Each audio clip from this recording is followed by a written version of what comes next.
Alvina Flores, the Executive Producer of CMU iConnect. Bilang EP, ang ginagawa po natin ay tagangarag po tayo ng mga script, taga-check po tayo ng mga VO, at syempre bilang CAC Heads, ginagawa namin kung ano ba yung gustong ipagawa sa amin ng CMU iConnect advisor na si Professor Janeline Sitan. So, nagsimula po ako sa CMU iConnect bilang reporter/anchor year 2024, kung saan, syempre, natutunan po talaga natin, mahasa po sa pagbabalita, sa live reporting, kasi binibigyan po talaga kami ng chance ni Ma'am Jen na, alam niyo yun, mag-explore at malaman kung sino talaga kami bilang mga CMU iConnect members. At ayan, grabe po yung transition kasi kung iisipin po natin from reporter to executive producer, na kahit ako po mismo sa sarili ko, hindi ko in-expect. Alam niyo yun, sobrang thankful ako kay Ma'am Jen kasi binigay niya sa akin yung ganitong posisyon at nagpapasalamat talaga ako kasi binibigyan niya ako ng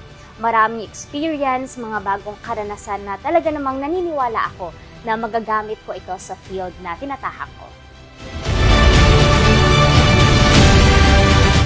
Yung pinakamalaking nag-improve sa akin, yung kapal ng mukha. Yan. Nasabihin ko na, kapal ng mukha talaga literal.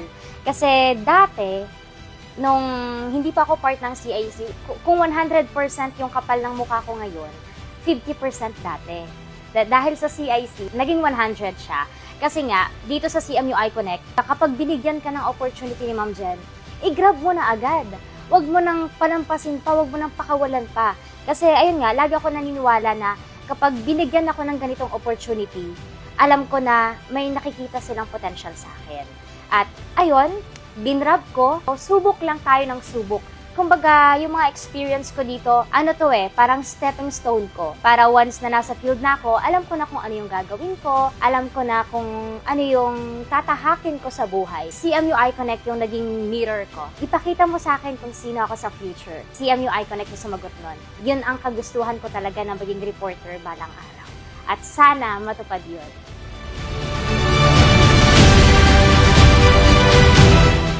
For me, yung biggest lesson na natutuhan ko dito sa CMU iConnect talaga bilang head ay pakikisama. Kumbaga, dapat marunong tayo makibagay sa mga nakakasama natin and at the same time, commitment, di ba? Dapat committed tayo sa kung anong posisyon yung binibigay sa atin. Dapat marunong tayong makibagay, marunong tayong makisama sa mga CMU iConnect members. Ito kasi yung nagiging daan para magkaroon tayo ng smooth na samahan sa iba and at the same time para maging good influence tayo. And also, respeto, di ba? Kapag committed ka kasi sa ginagawa mo, kapag marunong kang makisama sa mga nakakasama mo, andun yung respeto sa lahat ng oras, sa lahat ng bagay. Ito yung gusto ko talaga na maging lesson sa mga CMU iConnect members at para sa mga future members din ng CMU iConnect.